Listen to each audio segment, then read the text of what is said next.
All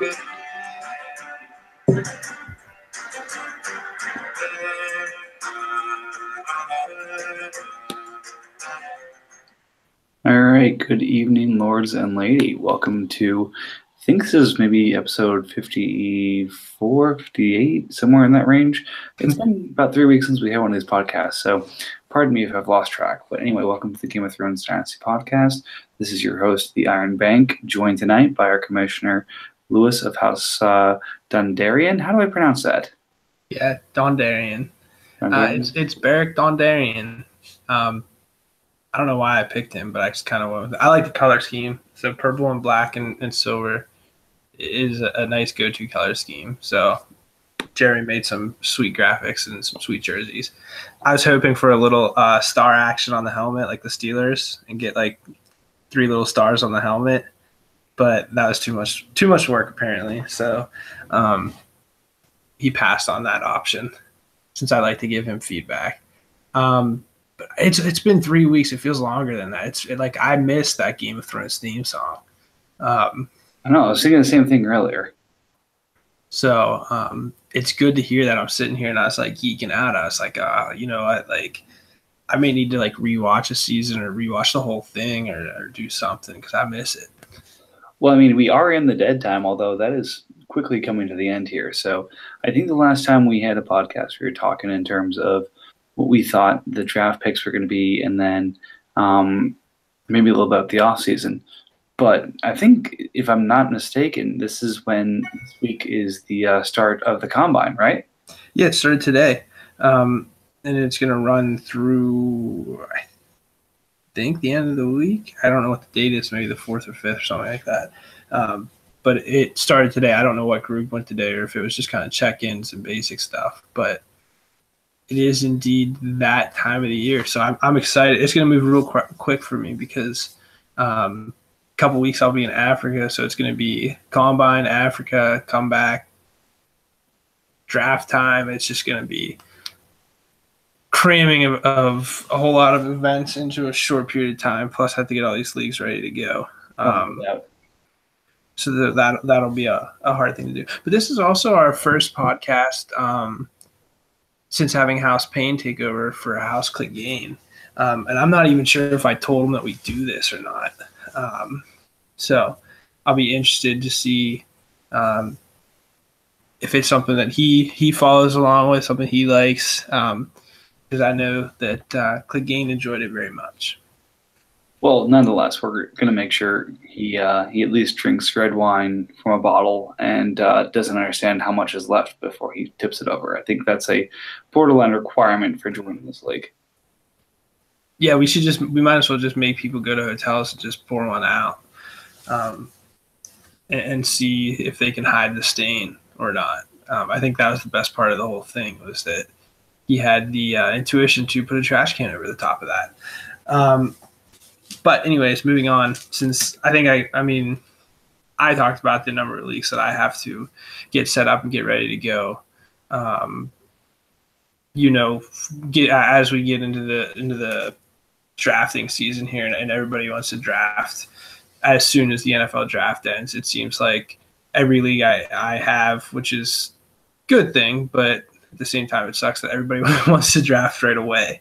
And, they end up being stacked up right after April. It's April, it's May, and then you're done. You have nothing to do. Last year, I think I did a pretty good job of spreading things out. But you recently did your league, and we have rookies in the startup. So there's not going to be a rookie draft this year. So I'm spared from that. So you're sparing yourself there, but I think it'd be appropriate that we could talk about your league a little bit since we just finished that up. And maybe we could discuss some of the rookies there, because that would be something that would pertain to everybody here.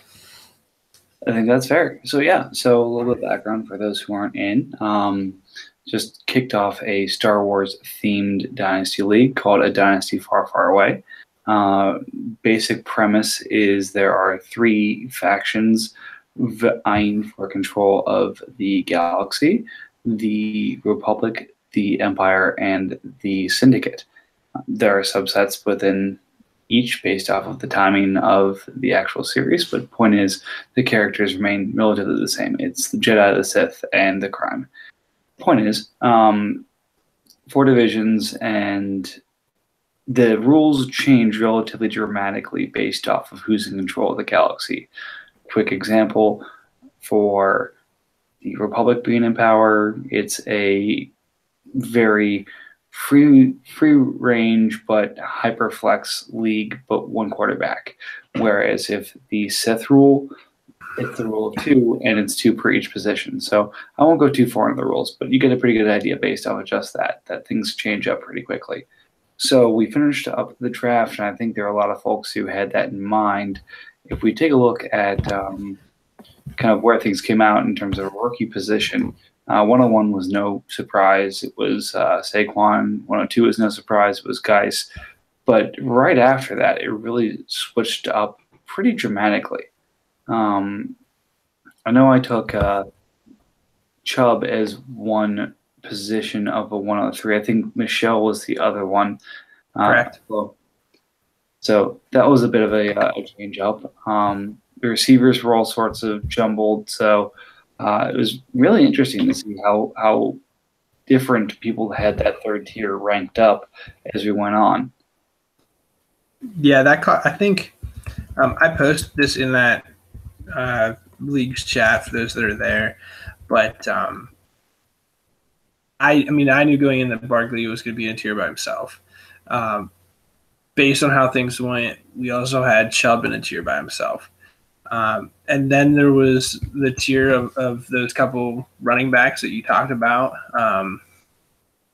Chubb, Sonny, and I think Ronald Jones was mixed in there. There was also a wide receiver. I can't remember who it was that was mixed in with that group. I think you took him.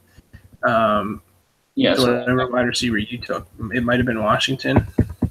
Yeah, I pulled it up. So Saquon went the equivalent of the 106, 107 in that league.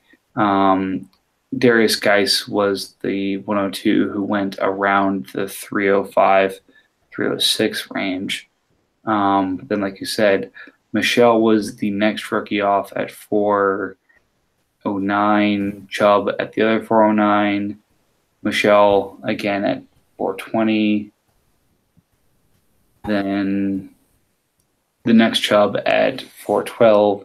So again, it was interesting to kind of see the split between Saquon at basically the 6th or 7th overall pick in a league versus I think a lot of folks are seeing him even potentially higher now at this point.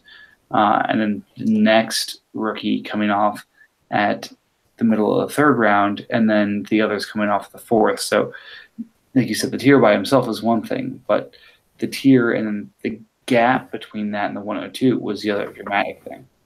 Yeah, it was massive. It was also massive in the Confidence League. However, we weren't picking players. We were picking that draft spot. And that gap between 101 and 102 is massive. It was about like 20-some spots or what equates to that. And I think it was about the same here. Macers, Justin had set the over-under. I think he told me over-under at 20. And I said, at this point, it's probably close to 15. And I think it was right around there, 15 or 16, something like that in this league. But in terms of those tiers, I think that first tier, the second tier, and then the top of the third tier is kind of set up nicely where it's that's where the question marks come in. You kind of hit on that a little bit. That's where that first wide receiver comes into play right now. And you go, do I go with James Washington or Calvin Ridley or Sutton, and maybe a Ronald Jones slips to you at that point in the draft. But everything else was, those group of players in that tier were not surprising to me. I think it was everybody that I expected to be there in the general order that I expected them to be. I think maybe the wide receivers will be different come draft because there's always at least I think there's always a shocker or two with the wide receivers that make some of these other guys jump up in the draft. Recent memory would be John Ross. Not that these are good things, good guys to compare because they haven't really done anything. But John Ross, based on where he was drafted, jumped up a bit. Devontae Parker, same deal. Trying to think of a couple guys that got drafted at the end of the first round where teams where that value by teams in the NFL kind of gave them extra value just because there was so much invested in them at that point. But I imagine that'll happen this year as well. So maybe a different wide receiver at the top. But pretty much. Because if you look at the last couple of years, I know 2014 is the year everyone likes to point to the holy shit, the receivers that came and really impacted Dynasty in that first round and even day two. But the last 3 years, I think there's been plenty written about this, so I won't belabor it, of really receivers not making a mark. So there's been a big push recently around running backs over receivers, and I think this class in particular, where you have such a strong running back class and sort of a up in the air view of who the top receivers are, it's going to be a really interesting draft environment for every league you're in, whether it's something like either Confidence where you're drafting slots or Star Wars Far, Far Away where you're drafting rookies where you have no idea the landing spots yet, or any of our rookie drafts. Post NFL draft, we actually know the landing spots. Like it's going to be a question of, after the last 3 years of getting burned, how 3 times bitten, 4th time shy are players going to be to pick up receivers in that first round versus going for running backs, quarterbacks, for other positions, especially in a super flex league like ours. So it was really interesting to see. Again, I know I took James Washington, I think, as the first receiver taken. Sutton was up there. Ridley was up there. Kirk was up there. But it was really, dramatic to see the impact of receivers on this draft as well. Yeah, I think that sweet spot for the receivers is going to be in the late first round range. Just because I'm not sure if these guys are going to be able to separate themselves enough. And then it just basically comes down to what you like in a receiver or what team's offense you like better in terms of who you're going to pick. And that since there's no defined, top wide receiver at this point, it ends up being, some of these guys that get taken later could end up being the top wide receiver in the draft. And that's one of the things that probably makes people hesitant in terms of where they're taking it to wide receiver. But outside of that group of wide receivers, the next tier was Rashad Penny. Royce Freeman was up in there. I think that's way too high for him. We'll see. He's a guy I like, but I don't see him getting drafted till maybe late day 2, if that. So I'm not sure. I believe that's a first round grade on him in terms of a dynasty draft. Mm-hmm. And it's not like late first either. That's like solid mid first, which I think is way too much. But there's some other guys. Christian Kirk is going to be an interesting one. I'm not sure. I think that's an overvaluation on him. Again, middle first, or he might have been towards the end of the first. But there's a ton of these other guys that'll be interesting. I'm looking forward to coming back and looking at these guys after the draft and see where they kind of rank, because I think a lot of teams got some really good deals. Equanimeous St. Brown, wide receiver from Notre Dame, had the biggest draft gap in terms of where he went. He went 179th overall. His first copy did, and then his next copy did. I mean, it didn't go for a while. I don't even know where to begin to look for it, but it made him drop from, I think, having first round value to having like mid to late second round value in terms of that. Yeah, so 179, and then the next one was 253. So it was nearly 100 picks later, and that equated to 4, almost 5 rounds. I think probably a little over 4 rounds. Not as close to 5, but still, biggest gap out of all of the players. I think it's interesting. We can touch on the quarterback order. I like this order. I know you did because I think you took Lamar Jackson, but I believe it went Baker Mayfield as the first quarterback. Yes, it did. Lamar Jackson went second. Yes, it did. I go through and catch up here because I don't have none of this prepared.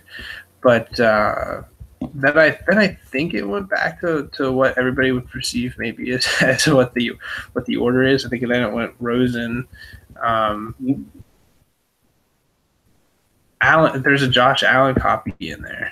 That's interesting. I wasn't expecting that. So there is a Josh Allen copy in there. Yeah. But then both copies of Darnold go before the second copy of Allen. The other copy of Allen went real late. So thoughts on that? So, I mean, for transparency, I was the first copy of Mayfield and the first copy of Jackson. So, big fans of both those guys, the mobility, their decision-making, and their accuracy in this draft. So, like I said, the variability in this league of whether quarterbacks matter or not is a big difference point. So, again, like I said, not to labor but touch on, in seasons where the Empire is not in power, quarterbacks have one quarterback start.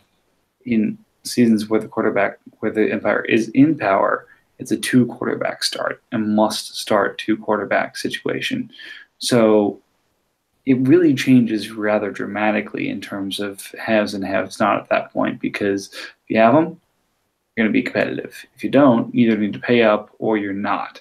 So really, I think a lot of teams are really struggling between, do they take super flex value where you have 3 or 4 go in the first 2 rounds, or do they have normal value where you wait as long as possible? So really interesting to see what was valued there. But again, like you said, the order, Mayfield, Jackson, Rosen, Darnold, and Josh Allen. And then followed by, if you like him or not, Mason Rudolph. Yeah, I think that's where a lot of dynasty folks are settling. I think Jackson might jump Mayfield from a fantasy perspective based off the sheer fact of his running ability. But I would say in the community, that's 1 and 2 right now. But I think we've touched on this in past episodes. None of these guys are without a red flag. So that really, reinforces itself here, because if there was a Andrew Luck in this class, he probably would have gone in the 5th round. But I think the first quarterback taken wasn't until, and I have to scroll up to get it, I think the 10th is when I took Mayfield.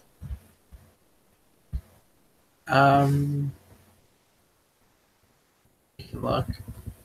I'm sorry. Of course, you traded out of all these rounds, so I was just going to click on your name. Sorry, no, it took Mayfield and Andrews at the end of the 8th. So, okay. And of course, I have the other copy of Lamar Jackson, which is why he went early. In terms of everybody's standard rankings, I think it has to go Rosen, Darnold, Allen, or not Rosen, Darnold, Baker, Allen, and then you get your toss-up between Rudolph and Lamar Jackson. But there's 5 QBs now. I was shocked by our order. I think we might see Lamar Jackson go, especially if he gets drafted high enough. If he gets drafted in the 1st or 2nd round of the NFL draft, I would not be shocked to see him taken, especially in a super flex like Game of Thrones, to see him taken as the first quarterback. But that would be something that, that's an after the point type of realization that, hey, the fantasy potential here is absurd. You're talking, Cam Newton, Russell Wilson type numbers just from the rushing yards and the rushing TDs. He doesn't need to be the most accurate passer right out of the gate. That part of his game can develop, but if he's going to rush and be that dual threat, the upside in terms of fantasy value is massive. Well, let's allow our imaginations to wander a little bit even further. There's a quote floating around Twitter from Mike Vick saying that this guy is 5 times the player I was coming out of school. So, again, let's think back to Madden when we were growing up about what happened when you or your buddy controlled the Falcons with Mike Vick on it. Like, that wasn't fair. Dude, my play was a play action fake QB roll out. You roll Vic out to the left, and I always would draft because we do draft. I'd always draft Jared Cook because he was the fastest tight end. He would do a drag across the field. You'd have Vic roll out. Nobody could catch him, and nobody could catch Cook. It was the best play in Madden, whatever year that was. It was the best play. Exactly. So you take that. Stop it. Yeah, exactly. You take that. You plug in Lamar Jackson, who can do maybe a lot of the same things, and Vic himself is saying it. Like, that might be what we're looking at here. That said, you got Bill Polian saying you should switch to receiver. So it's a pretty wide range of outcomes. But that being said, because the wide range of outcomes, you get a pretty wide range of where he sits. So I think the combine is going to do a lot to that. I think Pro Day especially is going to have a lot to say. And last but not least, of course, the draft position. But it's going to be fun to start the process, especially with these QBs. Yeah. But like I said, I thought, this would be a post-draft thing where people would realize, hey, based on these things, this dude's got the most potential for fantasy, not for NFL career, but fantasy. But I liked that you and I both, thought that going ahead of time. Maybe it'll be a bad decision, but maybe it'll make us look like geniuses or something. But I also at that point I think I've got Newton and Russell Wilson. So my third quarterback does not really matter, especially since year one is not even super flex. So if Lamar Jackson takes a year to develop for me, or even 2 years, that's okay. I'm trying to find. I don't even know. I'm trying to look, make sure those are my quarterbacks. Yeah, I got Newton and Wilson. So if it takes him a year, and I have Keenum. So if it takes him a year, 2, 3, that's fine. The upside's there, and I think if I hit on him, it's going to be like huge gains. I also read an article just from being in Pittsburgh that at 125, I think that's where Pittsburgh picks. He could be in play there, and that would be like you're talking post Roethlisberger retirement with the salary money saved, because obviously you're gonna have to pay Bell. Yeah. With that money saved, you're then talking about an offense with Lamar Jackson, Le'Veon Bell, Antonio Brown, and Juju Smith, which would be insane. Yeah.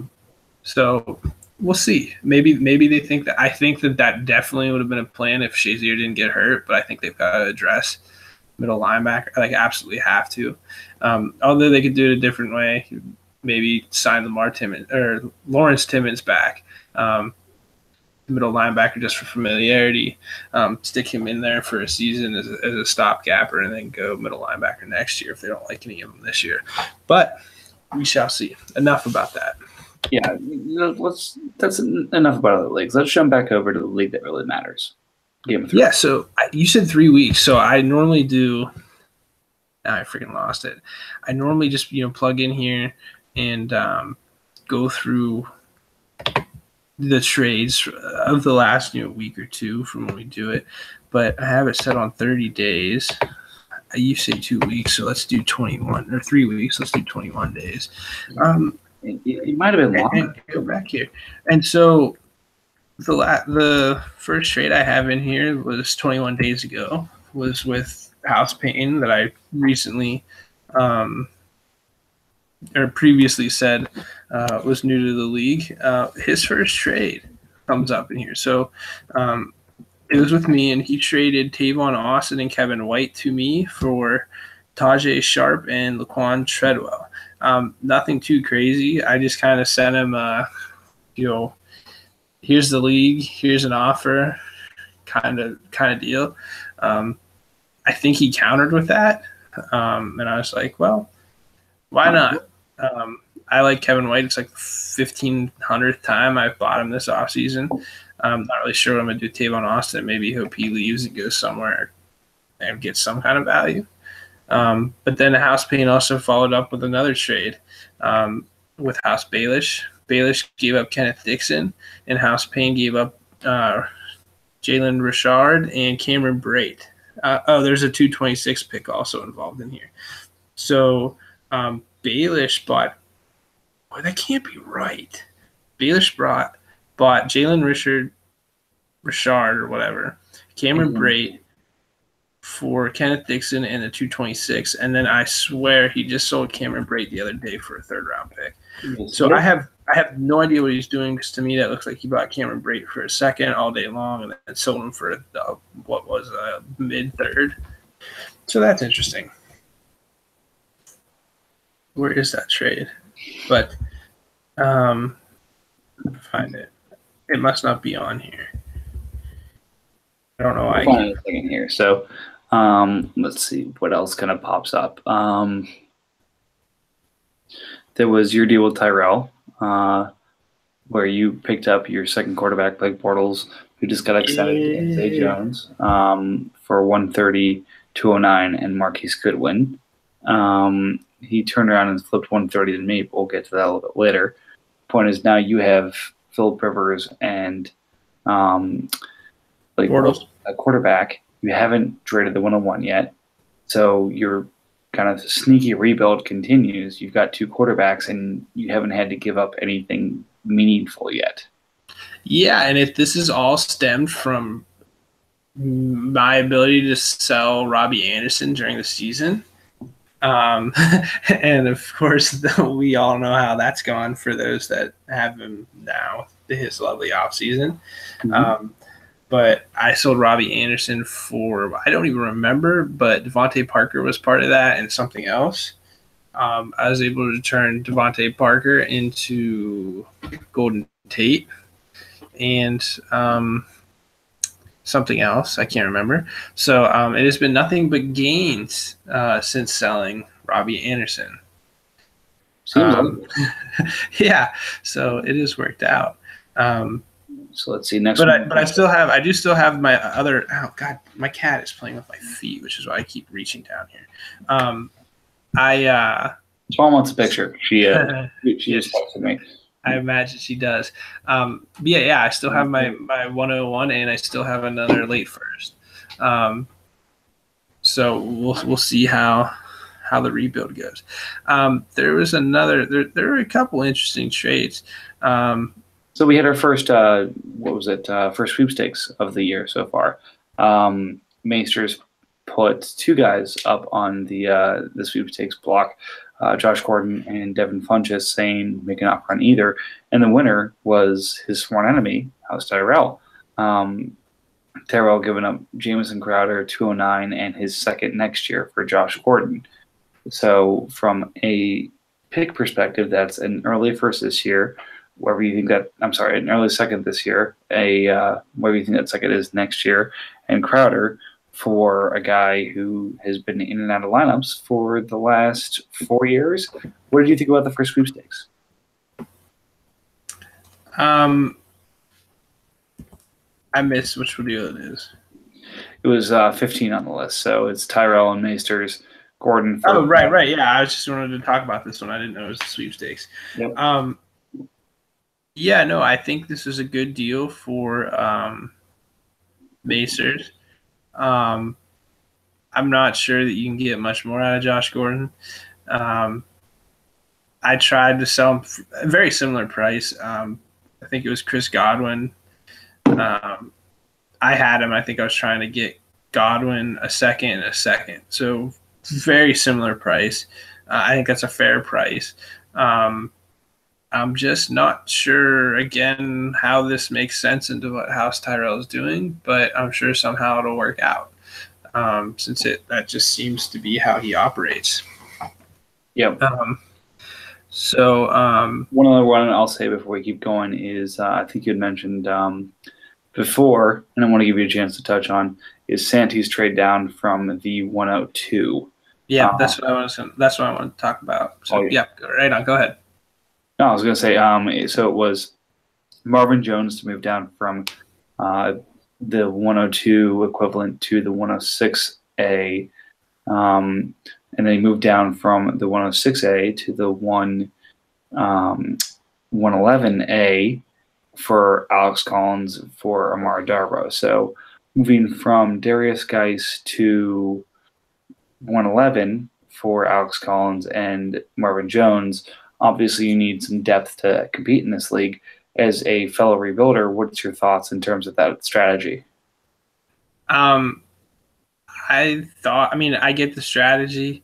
I just think that he needs more than Marvin Jones and Alex Collins. If Baltimore takes a running back or signs a running back, or Collins just had one fluke year, then he's in trouble here. He also gave up Amara Darboh, who is a really young piece and is somebody that if you ask a lot of dynasty people, he is a hold simply because you're talking about Doug Baldwin being up there in age in Seattle. Paul Richardson probably is going to leave. There's not much else up there to catch the ball. Jimmy Graham's probably going to leave. So Darboh hasn't done much yet, but it just seems like usually it's the next man up mentality in Seattle, and he's, I think, by default the next man up. And also, I just pulled up Santy's team. His second quarterback's Tannehill. He's at Dalton and Tannehill, which, it will be all right if Tannehill returns, but we're now coming off of, I think, 2 years of knee injuries. Could be some issues there. He's missing a running back. There's no there's nothing solid there at running back. There's Carson and Collins, but again, those two guys, it's just a lot of risk to bank on. I could see maybe trading down if you feel that you're close and that one, workhorse isn't going to save you. But to me, if you're going to start Dalton, Tannehill, Geis, and then Cooper, Sanders, and whatever else he had with Hunter Henry, I'd rather have that. I'd rather have – let me get my pencil and write this stuff down. I'll just count on my fingers. Dalton, Tannehill, Geis, Cooper, Sanders, Hunter Henry. So that's 6. You need 2 more. I don't know who else you'd have. I think you just talked me into his approach, where he's got to break this up into more because, look, you just talked about was 6. I think we start 8. You need probably 12 to 14 legitimate starters if you're going to be a team that has any chance of making noise in here. What were his cornerstone pieces? Cooper, the 102, and maybe Hunter Henry. So you look at that and you say you got to break one of those down at this point if you're going to have any chance to win games next year. Cooper his dynasty stock is probably down from what it was, so you hold that, hoping that he gets back into the first round range. Henry, nobody knows exactly what value, and that's why Santy's had him on his block for a while now, asking for, I think, a high to mid first. And which is crazy. Yeah, so never gonna happen. Yeah, so again, it's one of those where if you look at, okay, I've got to restock my team. I have 2 quarterbacks to start with, and I have to stock the other positions. The 102 is the logical thing to deal with. That said, would you hope for more than Marvin Jones and Alex Collins? Like you said, I think there's a lot of what ifs. I think Jones was a top 10 receiver last year. Collins was a running back 1 or 2 last year. They hold their jobs. That's a great value to get from going from 2 to 10. If it's not, it's not. So it's a really easy way and a lot of chances to take. But hey, if you want to go from worst to first in a division in 1 year, you got to take chances. Yeah, I don't know if I like it. even with the selling down of it now, he's still. I mean, I think I had 6 dudes. You probably can get a 7th. I mean, the Robbie Anderson thing kills him. So with Robbie Anderson, going into, because I don't know if he made the trades, if he started the process before Robbie got arrested or not, but going into that, he had what would have been 7. I was counting, he would have had 7 starters, so he would have been 1 piece short. With already being drafting Geis, he still would have needed his 8th starter. But now all he's done is put himself in a spot where he might have his 8 starters, but you're talking question marks in either Carson or Collins being one of his starters or 2 of his starters. And his one whatever has to be a starter. So there's too many question marks, and it still doesn't give him enough depth forward. Yeah, I mean, look, the one thing that we just talked about earlier was the craziness of that 3rd tier. So 1 and 2 is pretty well defined. What happens to tier 3? So if we say we've got 5 quarterbacks of, in some order, Darnold, Allen, Mayfield, Rosen, and Jackson, we've got the top 2, those 5. Then all of a sudden you're at 108 of Chubb, Sony Michel, and the receivers. He could still find himself getting that 3rd tier running back at 11. Yeah. So. Yeah. And that seems to be the consensus with his DLF buddies. A lot of them think that this is I don't know if strong is the right word, but in terms of super flex, that if you have 5 quarterbacks that potentially could be 1st round or high 2nd round picks, they're going to hold a whole lot of super flex value. The only problem with that is you need the people ahead of you to value quarterback or need a quarterback. And I'm not sure. I have to relook at things, but I've been mocking this the whole way through. And a lot of these teams that are picking, early on, have now either set themselves up at quarterback, or they've got multiple picks after Santi that they can take a couple stabs at a quarterback if they want to. So they kind of dictate it, not Santi. And along the lines with that, I mean, I'll share an offer because I know he doesn't listen, but he has Hunter Henry on there for what he wants, a mid or an early 1st. And going along with his, selling down strategy, I offered him Eric Ebron and the other 1st I have, not the 1st round, not the 101, but what equates to, in terms of value, I think it's 114 or something like that, or 114B or something. Mm-hmm. And that was an instant reject, no reply from him. And it's just one of those things where we're like, so if we were willing to, I'm not sure why you wouldn't want to break that down and take another stab, because he does need more than 8 starters if he's trying to compete, especially in that division, because I don't think with what he has that he's able to compete with you or with Faceless at this point. And Snakes either. So again, it's well, and then I was looking at Snakes, and this is gonna be a problem for him. He doesn't have any quarterbacks. No. He's got 15 of them. I don't know. It's some ridiculous number. I'm not going to count them again, but he's got a crap ton of quarterbacks. Yeah. It's definitely double digits, but I'm not going to count them. But the only one that he's got in there that has any chance of starting is Case Keenum. And that's going to be a huge problem for him because the other guys, when he was at his best, he had Gillislee in New England producing. He also had Matt Forte, who looks like he's about to be done. You're burying the lead. Randall Cobb had a bad year, and he doesn't have. He had Gordon, and he had one other who were, as I think you put it, 60 points a week. Yeah. So it'll be interesting. I think that if Santi was a little thinking long term here or thinking beyond, because he's not going to win. There's no way that he, even if he does somehow make it out of that division, there's no way he matches up with a Bainfort. There's a couple other teams that have made themselves. I think Hightower's made himself really good. I'm not sure. But just in terms of matchups and getting to the money, I just don't see it. So why not take when Sand Snakes is in a clear spot where he's going to have to rebuild here shortly? Why you wouldn't get that head start is beyond me. But I'm not going to complain because I play him this year, and I'm hoping for an easy win.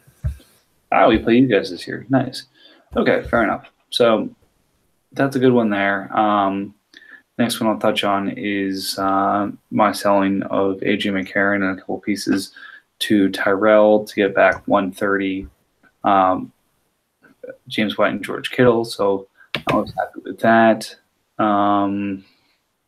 Scrolling up, we get to a couple of pickups by Harding of Frank Gore and Jason Witten for low round picks. So again, production is cheap this time of year, so a good time to do that.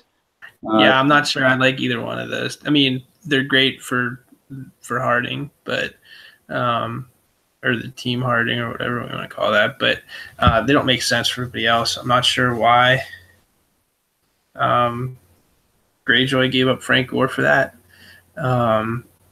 Nor am I sure why Sand Snakes gave up Jason Witten for a third. Sand Snakes is in a weird spot where he had so many picks last year that he traded back for 2018 picks that he's got a crap ton of picks, picking up another one next year. Whereas he's going to have to do the same thing he did last year in this year's draft, and that's trade back his 2018 picks to 2019.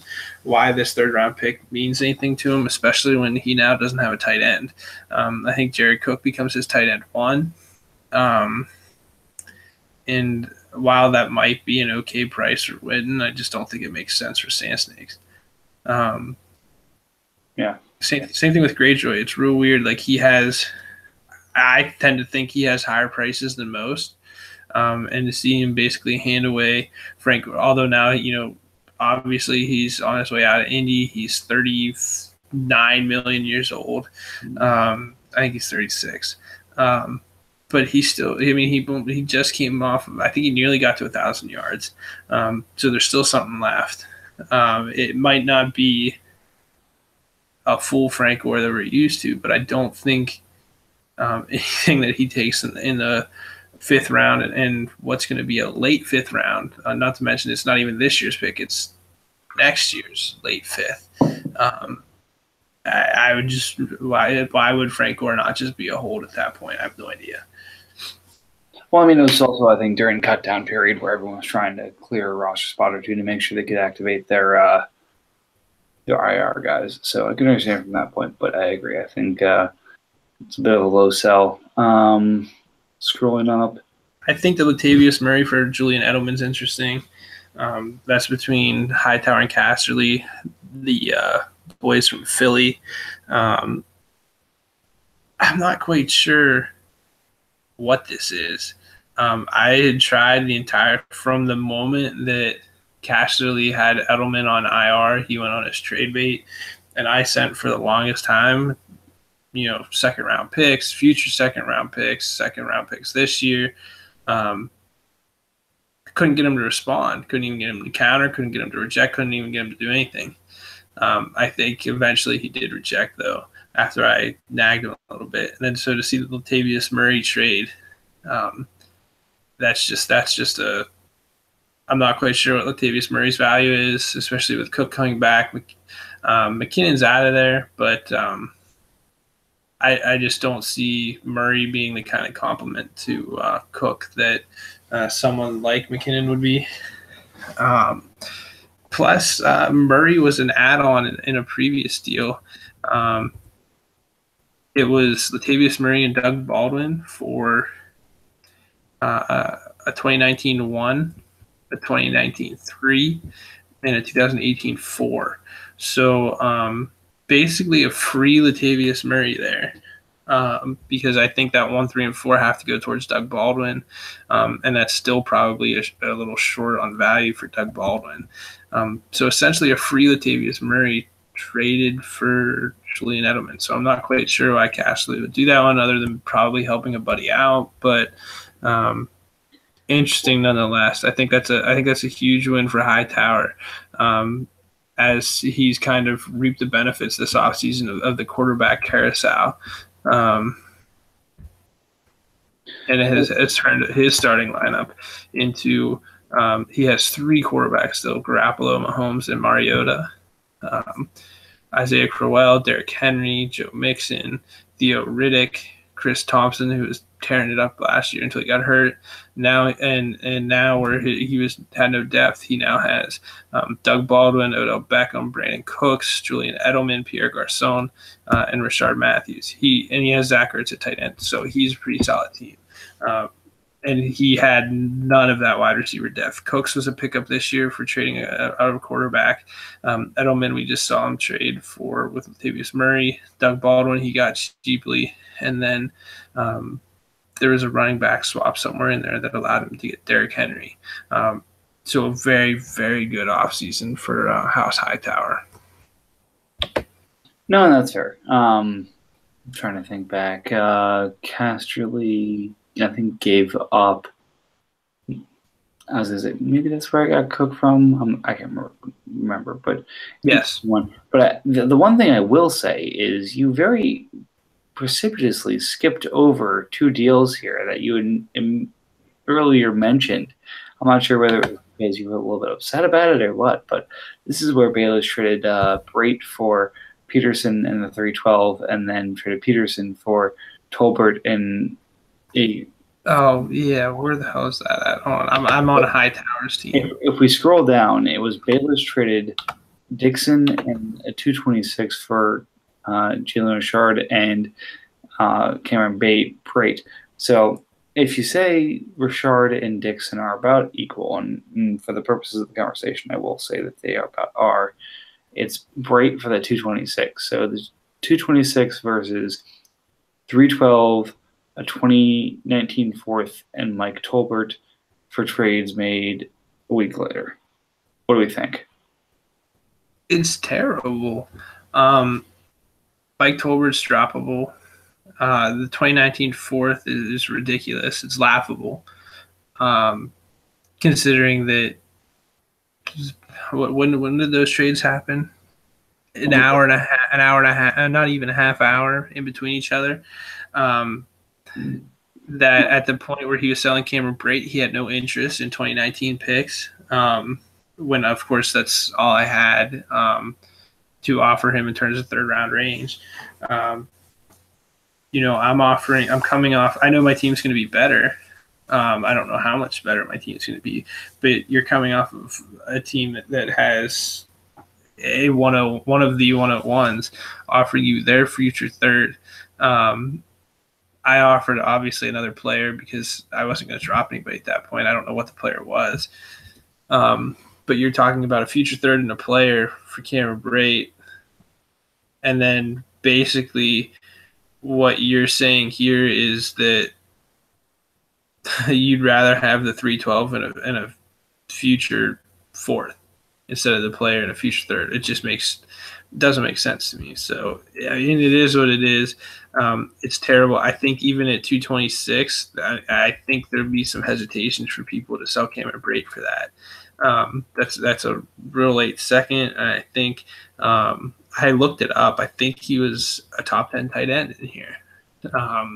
And tight end production is hard to get, especially in a league like this that's so deep where you've got multiple teams. I mean, there's if you look at Harding, I think he's got Kelsey.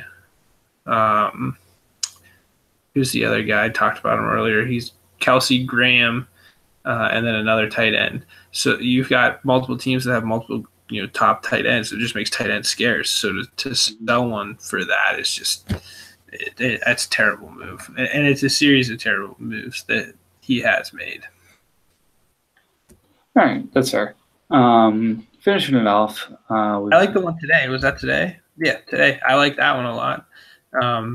I feel we should talk about that because Jeremy's not here, and we know if he was here that he would want to talk about himself. I mean, it's Samaj Perine in a 322 for Duke Johnson. I think this is a win for both teams. I think this is probably one of the more fair and more balanced trades on the list that we've looked at. Jeremy loves Duke Johnson, and Tyrell loves Perine. And I think that in terms of value, it's all right. I would have a first on both Johnson and Perine. I probably would rather have Johnson, but if Cleveland takes Barkley, then this is going to look terrible on Jeremy. And so that's probably what is going to happen. But right now, I like the deal for both teams. Yeah, I mean, that's the if on a whole lot of things right now. So you probably got Bell and probably Hyde, maybe 3 other running backs who, if they land someplace, will overshadow the guys there. Then you probably got 4 or 5 running backs in this draft that if they go to a certain spot, it screws up the landing spot for X person. So that's really, like you said, both Perine and Johnson are at risk of that. And Tyrell picks up a free 3rd-round pick in the process of going from Duke, where it's likely to happen, to Perine, where it's also likely to happen. So, I'm not quite sure exactly what the pickup is, but from a value perspective, you follow it. And I'm looking real quick. There is one trade on here that Baelish did that I do like immensely in his favor. And I'm not quite sure what Macers was doing. But Macers traded Giovanni Bernard and a very early second, 209, which equates to, is that the first copy of 205 or the last copy of 204? I don't know.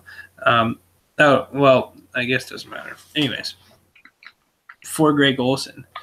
Greg Olsen is now 1,000,000 trillion years old, 32. He's coming off of a season where he spent it on the IR, eligible for return. So that's a minimum of 8 games. He also missed another game after coming back from IR, so he sat out one. So the games that he did play, 3.3 points, 1.75 points. Then he gets hurt, misses his 8 games, comes back, 1.75 points, sits out against the Saints, comes back versus the Vikings, 0 points, goes off against the Packers, 24.35 points, then finishes the season off with 4.95 points and then 1.75 points, for a grand total of 37.85, and 2/3 of that coming week 15 against the Packers. So I'm just not sure, man. I think that's a lot for somebody that, I don't know if washed up's the right word because I still think he can play, but I think that's a lot. I think you can get, again, if Cameron, and this is, when did this happen? In terms of events, about an hour and 20 minutes later, Cameron Brate gets sold for a 3rd and Adrian Peterson. If I'm Macers, I'm extremely pissed about that because I think that he could have bought Cameron Brate and kept Giovanni Bernard and his 2nd-round pick, and gotten equal, if not better, production at tight end. No, I mean, it makes good sense. And, it's all speculation at this point of where people are going to land. So that's the fun part of dealing right now is you're hoping you end up on the Ty Montgomery side of things where everyone was convinced he was going to get replaced last year, but he didn't. You hope you end up on that side of things, not the, all right, the draft is completed and we've been overlooking 80% of these prospects until now, and now this is where they landed. Makes life a little bit different. So, no, I think it's a fair way to go about that. So I think that pretty well takes care of the trades. We've been talking for a while. I don't know. There's no timer, so I don't know where we're at. So if we're at an hour or over an hour, then I say we're good. I think we've covered what we wanted to cover. Anything else before we close it out? No, not that I can think of. Other than I might do a mock draft here again. We'll see. We'll see how things go. It's been a little uppity, maybe would be the right word, in the chat over House Harding, who we did mention about making a couple trades, a couple weird ones, a couple good ones. But for those of you that are gonna use that as a reason to be a negative player or a negative sport, then shame on you. But I will tell you all this, that there's a lot more to it than what you all think. And I know that Mike and Jeremy know that. I haven't shared as much of that with everybody else, but there sure is a lot more to it than that. And I have been fair and been trying to keep him in the league. And at this point, that's on him. So we'll see how things go. I haven't talked to him in 2 or 3 days now. So we'll see how things go from that point. I will tell you that if I wanted him replaced, he'd been replaced, we would have had a new owner. It's not that hard of a league to get new bodies into here. So we will see. Maybe next time we do this, we will have an answer or a solution to that. No, I think that's fair. And from my perspective on that topic, and I think it feeds well because it was where I wanted to touch on as well. Look, anyone who knows, and I think he would agree with me, that Harding and I have been friends and talked one-on-one. And I know he's done this with a number of folks over the last couple of years. I think of him as a friend, so I want him in the league. But at the same time, there's a level of common sense in terms of how you interact with this league. I like Lewis. I love Lewis. You don't go pig-headed with Lewis. You don't challenge him head-to-head and expect good things to happen. Like, you have that level of common sense in the league. The same kind of thing with any commissioner in any league. Anyone who's in charge of something, you go and say, this is what I need to happen. It's not going to end up well, even if you're potentially in the right. So I think there's a little bit of that. I think there's a little bit of, like I said, not everyone's a little bit at fault here. I think there's opportunities for both sides to come to the middle here, but I would love to see. We'll see. Yeah, we'll get there. We'll try. We're attempting to get there. Yeah, it's look. Both sides need to come to the middle here. I think Lewis has been clear about his attempts to, but it's a two-way street to make sure it gets done. So hoping he gets done because he's a very active owner, and it's a lot of fun to talk about his trades here and a lot of fun to keep in touch with him in the long run. But look, being a commissioner is not easy, and the little bit I've been a commissioner in Star Wars or in WWE or wherever, it's not easy. So when things like this kind of make it even tougher and require some decisions that you don't want to make, it's not fun. And it's even less fun when half the league is trying to lean the decision one way or the other. So I sympathize with where Lewis is having to sit on this one. I sympathize with where Harding is on this one, and I hope that in the long run everyone can kind of grow up, be adults, and get us to the right spot. But that being said, I'm not sure if all the egos go aside. But either way, that's just my 2 cents on the situation. And I had him for Secret Santa.